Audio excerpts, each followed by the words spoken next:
Hi, welcome to Sacred Enzyme. I'm Stacy. This is the third time here I've tried to do this video. We have people riding in their ATVs up and down the street all weekend long, and they make my dogs bark, and so they start barking and they don't stop. Okay, so here we go again. Take 3. So I'm reading this information, and it's bringing to my memory about the prior video that we did when we were talking about the education of Lucifer.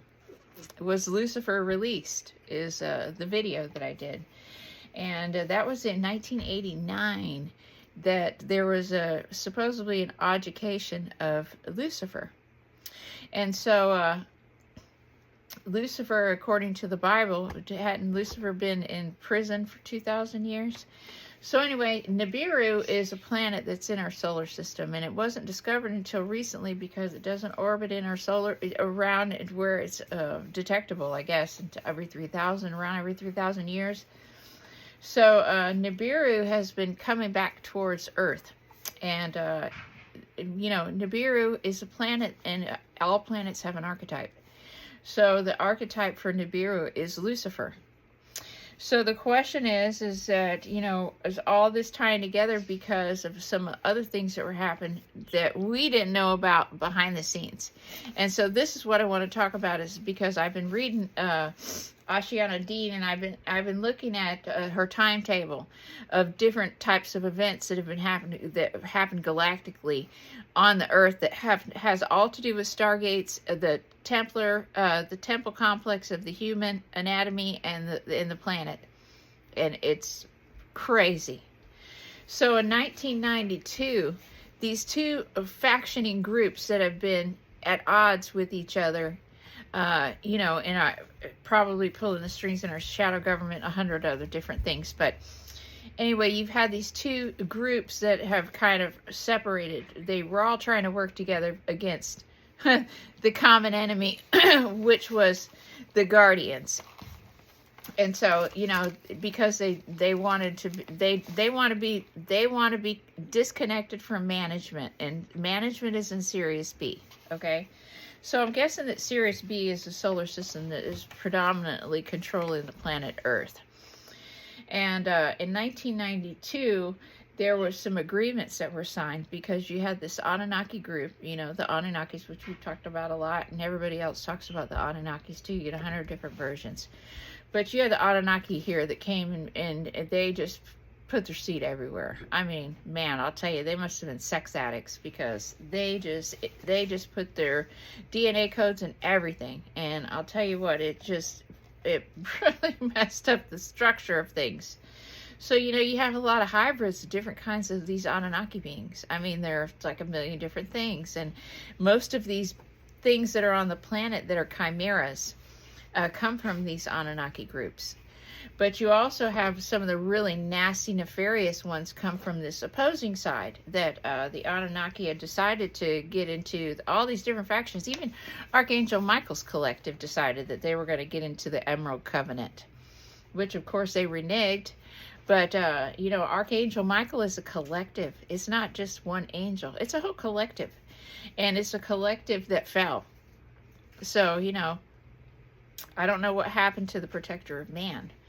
But there are a lot of people that use Archangel Michael in meditation and spiritual work. So, I mean, that's something that we really need to look at.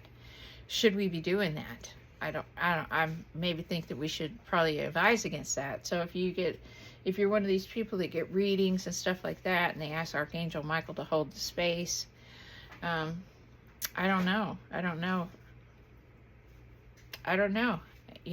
It's more to unveil on that. So anyway, all these groups, these Anunnaki groups joined in. You had the Jehovian group, because Jehovah is a collective. It's a collective group of beings that have manipulated the whole religious establishment. That's the Jehovah. Those are Sirius A beings. And then this is where you get a lot of the supremacy race stuff in these extraterrestrial beings is from the Sirius A. And then you have the Archangel Michael collective.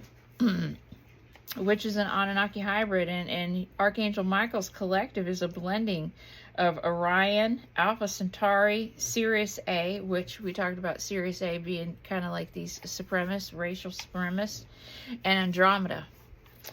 And then you had the Anoseraphim, which were the Melchizedeks. So you had the Melchizedeks, which were these groups of these ascension teachers from Alpha Omega Centauri, and they were the Order of the Templar. So, you know, I think that they were probably what you would call your Magi King teachers, your Magi priest. They would teach the higher sciences and everything to your kings. And then you had Thoth, and that's the whole Emerald Tablet thing came with that deal. You had Enki. These were all in the same group. So you had the Sumerian group of Anunnakis that was hooked up with Thoth, and then you had this thing called the Zephilim. And the Zephilim are a group of Zeta beings with Nibiru, the planet Nibiru beings, which were Sirius A. So, and Sirius A, and Sirius A. So you've got a blending. I'm starting to see that you've got some kind of code expression that's coming up in these Sirius A beings that have to do with like some kind of supremacy, highbrow attitude. And then like I said, we had Enoch. Now Enoch was with the Jehovah Anunnaki group, and they came out of Orion and Arcturus. But Enoch was the one that stayed in the agreements. And then you had the Anti-Seraphim, which are Palladian, Samjasi, Anunnaki. And that's Islone. That's the star system that the second temple pyramid complex that was rebuilt after the first original Giza pyramid was destroyed with the first cataclysm with it sinking the continent of Atlantis. When they rebuilt it, because originally it was in alignment with Sirius B, because Sirius B was controlling the planetary grid. That's the management is in Sirius B. And then after that, because they destroyed the temple, it was not lined up right. So when they rebuilt, it was actually now lined up with Alclone. So I'm not sure if that was like a premeditated planetary shift, because out of that system, it seems like you have a lot of negative influences, a lot of negative gene codes coming out that were causing a lot of malware. And so then you had this the Enlil group, like I talked about. Then you had the Marduk Necromaton. Those were Nibiru allies. So you had these groups in there, and they were going against these insectoid species that you've got right now, which is these Zeta Dracos. The Zeta people are they're actually the puppet masters. They're the ones that control the Dracos. And maybe it's because they have a higher DNA strand pattern, but the problem is that they can't reproduce, and this is why they came back in time. They came back in time to try to fix themselves, because they blew up their planet. And I'm guessing these are these Nibiru people, that came from that planet Marduk. I'd have to find out, but I do think they have something to do with planet Nibiru. That might be where the Zetas are originally from. But, the other thing is that the moon is an installation that was put into place. So, yeah, Stuart Swerdlow did say that. He said that, I think he said it was the Dracos, that they actually used a black hole to move the moon into the place that it's in, and it's in a lock. That's why we only see one side of the moon. And that it's actually a military installation for them. It was a way that they put that there so they could colonize Earth. I'm like, whoa, man, are you kidding me right now? So, I mean, you had these two groups that are going at each other right now. So you've got the Draco people who have their installation on the moon, right? And then you've got the Zetas, which are your grays, your insectoids, because you know that they've captured a lot of the mantis beings and stuff, because they use their higher knowledge, because they're very, very old. And then, they have their androids, their little their little android robot, biological robots that they use. So you know, they've been trying to repopulate themselves because they became so merged with AI that they lost their humanity. And so this is why they're so interested in taking our DNA templates, is because this gives them an ability to be in this three-dimensional sphere, and they want to take over. So that's what they're doing. So, you know, you have the Anunnaki, and they were like, okay, you know, they had to make a decision. They're going to stay with this nefarious group, and they essentially could possibly get stepped on themselves, right? Or are they going to try to save themselves? So that's what they did. They attempted to save themselves. So they went to the Guardians and they asked for assistance. And so, you know, because what was going to happen is that Nibiru, with the Zetas, this is their planet in the Luciferian archetype from Nibiru, is that is locked in a grid with Giza, and I think it's Machu Picchu, that they had a grid. They have a crystal grid, triangulation, an electronic grid hooked up with these three places on Earth and their planet. And what would end up happening is that we would have had a major cataclysm on the planet. We would have had a pole shift. And so, you know, this is why they wanted to get into these agreements, because we needed some help. Yeah, we were going to actually have, the Earth was going to, you know, like the Mayans say, 2012. We seriously were. We could have went into a pole shift because it was time. It was time. So, you know, we did it because of intervention actually. But when it came up to the time in 92 for the whole thing to transpire, because, you know, this agreement was taking place, they all backed out. So they all backed out. So we still have, now, so we're back to what we were. We have these two opposing groups that are, you know, they're all jockeying for the planet and the grids. But we have the ability to change all that as human angelics. All we have to do is reactivate our dormant codes. So, I mean, this is crazy. So it says that they signed into this 1992 agreement was to put they were trying to, what these insectoid group were trying to do was they were trying to do a wormhole. They were trying to overtake the grid system and cause a pole shift. Is that not crazy? Crazy. So that happened in 92. So then in 94, the Emerald Covenant races, with the assistance of the Palladian-Sirian Agreement, Anunnaki used Nibiru, Net, and NDC grids to temporarily cap the Falcon wormhole, shutting down Montauk Phi X Falcon APIN system. Anunnaki races vowed to turn NDC grid, Net, and Phoenix Serpent APIN systems over to the Emerald Covenant founders by 2000. See, this is what they were supposed to do. In exchange, they were supposed to be turning over some technology.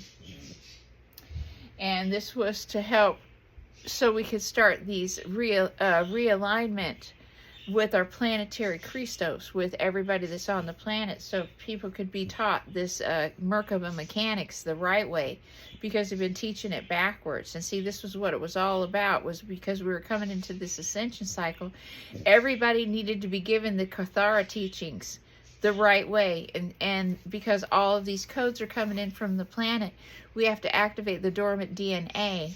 And so, you know, it was, they decided that they were going to help do that. But then they, you know, so, but then, you know, as usual, we end up getting, you know, the whole thing ends up falling apart, is what it looks like here.